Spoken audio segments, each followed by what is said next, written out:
Canada curious? This is the Yes We Canada podcast, the progressive's guide to getting the fuck out.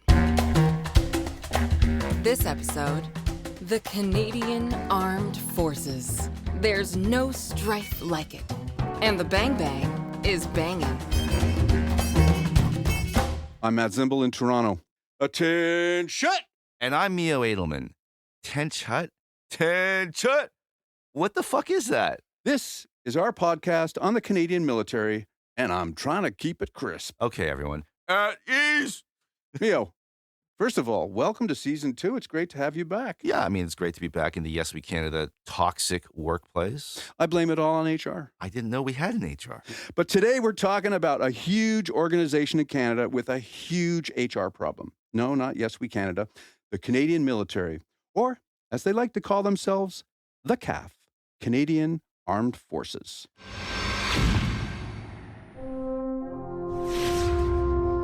We are the Canadian Armed Forces. That's our job.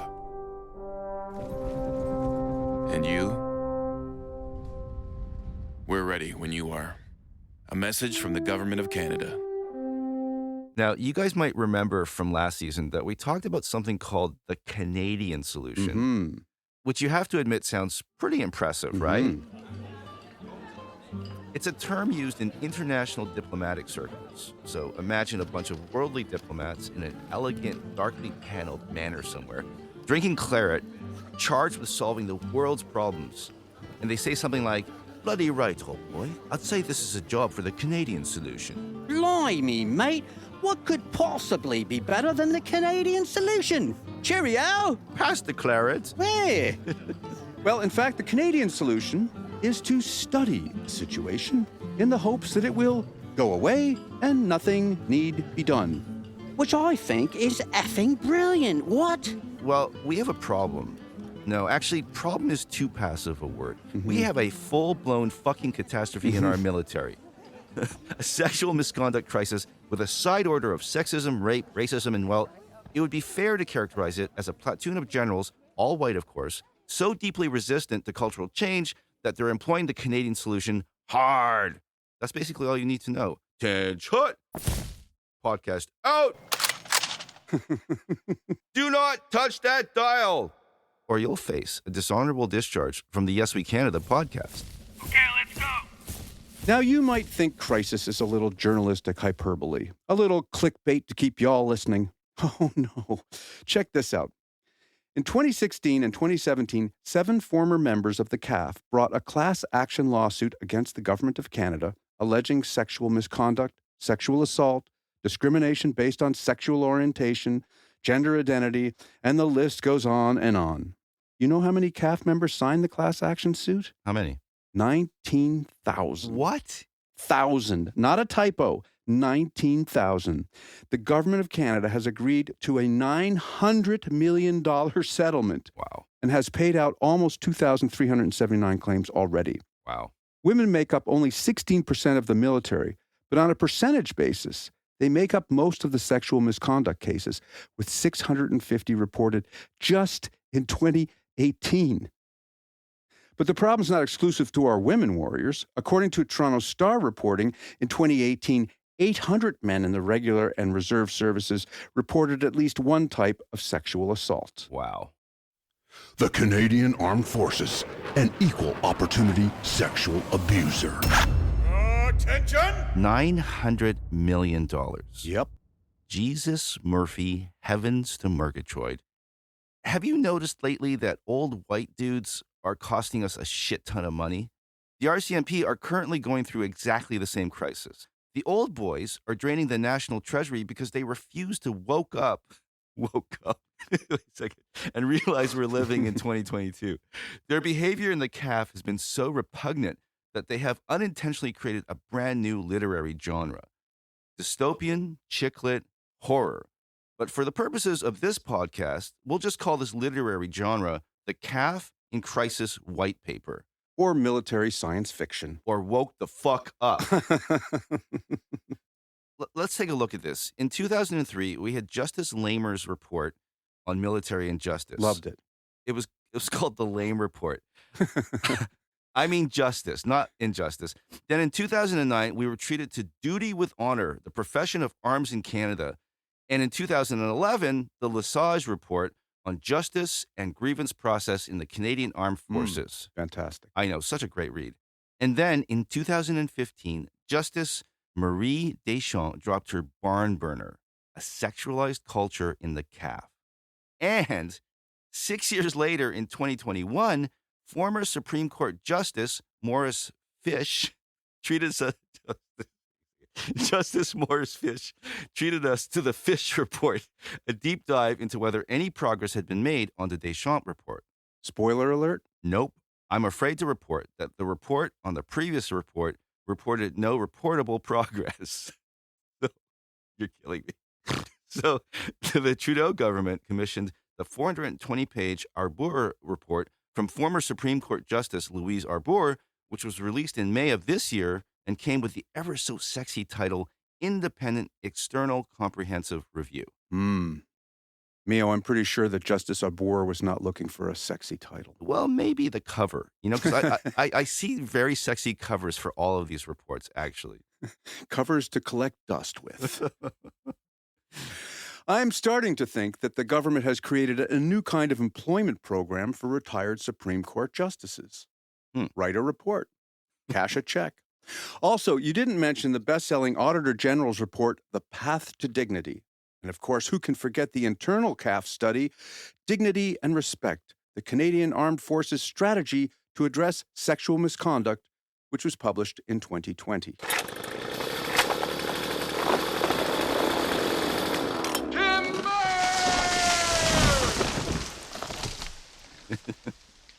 Basically, a lot of trees died to tell us that the Canadian military was a misogynistic, highly sexualized culture, utterly incapable of policing itself. The chain of command is too slow, not transparent enough, blah, blah, blah, blah, blah. In fact, Justice Arbour actually said that her study is not just another, quote, blah, blah, blah report. She also said, and this is truly shocking, and I quote, "One of the dangers of the model under which the CAF continues to operate is the high likelihood that some of its members are more at risk of harm on a day-to-day basis from their comrades than from the enemy," end quote. So there are two things happening now. One, the military leadership has known about this crisis for decades now and has tried and utterly failed to fix it internally. The handling of sexual offenses by military court in the past 20 years has done very little to improve efficiency, discipline, and morale. If anything, it has served to erode it. So now, the government has lost faith in the command, and the rank and file have lost confidence in their commanders. Arbour's report said the military was great at setting up systems, writing reports, and creating what she called death by PowerPoint. One Canadian Armed Forces system to combat sexual abuse was a tracking system the military brass called Operation Honor. The rank-and-file women warriors quickly renamed it, and instead of calling it Operation Honor, they called it Operation Hop on Her. Oh, my God. That would be funny if it wasn't so incredibly sad. Yeah, CAF leadership had become masters at creating the Department of Redundancies Department. Problem?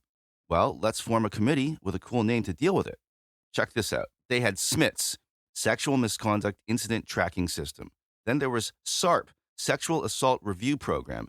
HIS-B, Harmful and Appropriate Sexual Behavior. That sounds like the name of like a b-boy breakdancer. SORT, Sexual Offense Response Team. And, of course, SHARP, Standards for Harassment and Racism Program. Fantastic. That's a lot of acronyms. That's a lot of acronyms.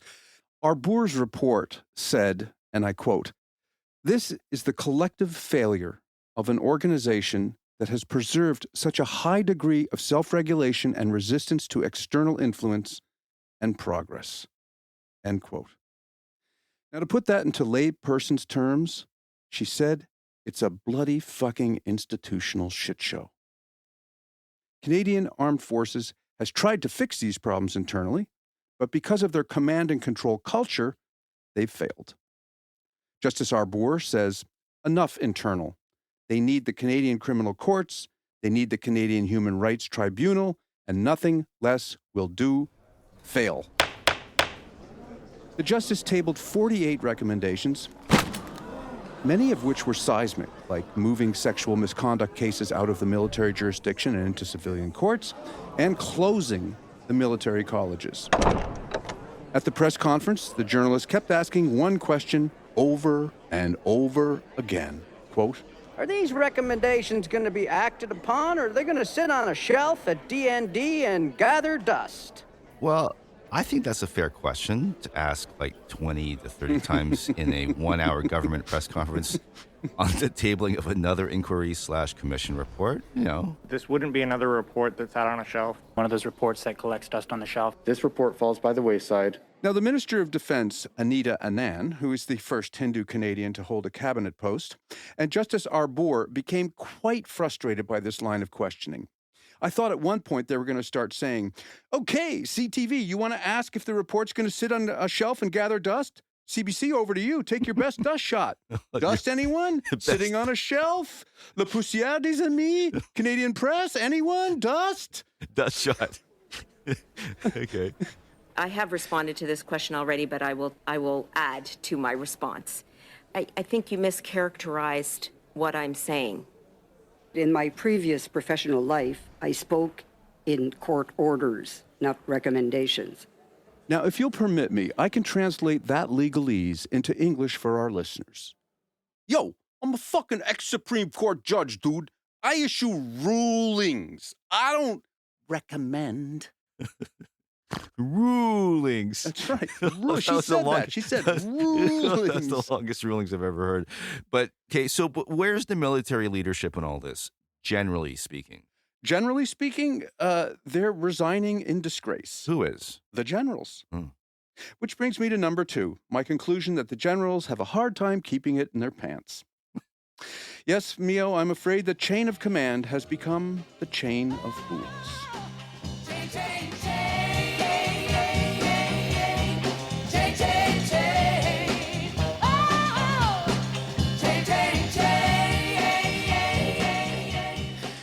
Chief of the Defense Staff, General Jonathan Vance, retired and pleaded guilty to obstruction of justice in a case of sexual misconduct about him having a clandestine relationship and child for 19 years with a major.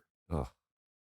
Okay, everyone, you might want to start making some notes here because this is going to get out of control pretty quickly. Vance is then replaced by Admiral Art MacDonald, who rocks the role of Chief of the Defense Staff for a whole 2 months before he steps aside for, yep, you guessed it, accusations of sexual misconduct that supposedly took place 10 years earlier on HMSC Montreal during Operation Nanook. Accusations? Yep, the case was dropped without charges after the military investigated itself. Oh, yeah, one more question. Operation Nanook. What is that? You know, that's when you take some firepower to the Arctic, you know, to MAGA, make the Arctic great again. Oh, God. I'm starting to get this chain of command fail thing. You know, take me to your leader. Not as easy as it sounds. Next, General Michael Rouleau, who is head of the Special Forces and Vice Chief of the Defense Staff, resigns because he's caught playing golf with General Vance while Vance was under investigation for sexual misconduct. You see, Lieutenant General Rouleau is the boss of Provost Marshal, who is the military dude investigating Vance. Now, there's a game of whack-fuck that certainly didn't enhance a career.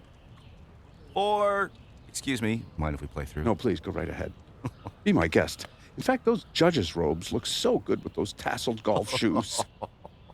Okay, then a few months later, the guy who replaced Lieutenant General Rouleau as the commander of the Special Forces, Major General Peter Daw, resigns when CBC reports that he had given a positive character reference to a sentencing judge for a soldier who had been convicted of sexual assault.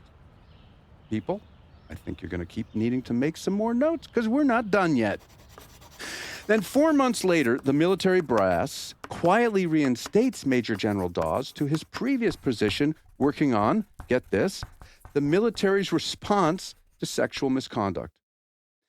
Now, there's no internal posting acknowledging Dawes' return to this highly sensitive position, And CAF members who are stakeholders in the issues of sexual misconduct in the military find out about the posting through the media and go apeshit on the socials, and Dawes put on immediate leave. And meanwhile, former Supreme Court Justice Arbour is probably thinking, fuck this. I should forget about writing this stupid report and just sell the movie rights to this clown show. You think I'm done, huh? It would be nice, wouldn't it? Nope. Then Major General Danny Fortin, who's leading Canada's COVID-19 vaccine rollout, is removed from his post when the military announces he's under investigation for an undisclosed allegation, which turns out to be exposing himself to a woman when he was a student at the Royal Military College in Saint Jean in 1989. He's currently suing the government for a lack of procedural fairness. I've got this just crazy image in my head of a police lineup and everyone in it is a general. I know. That's attention! Attention! Look, I think we've got to start to shut the podcast down. So you've been face first down in the reports, the press conference, all that stuff. What's your takeaway from all of your research? Well, basically, it's like this. The company of brothers has had a really hard time over decades and decades of becoming the company of brothers and sisters. Originally, they paid the sisters less, they humiliated them, they abused them. The command and control culture of the armed forces is a toxic workplace by its very nature. What are we asking these young men and women to do? When they enter the forces, they're hormonal young people who are training to maim and kill. They are ruled by white men. 71% of the force is white and male.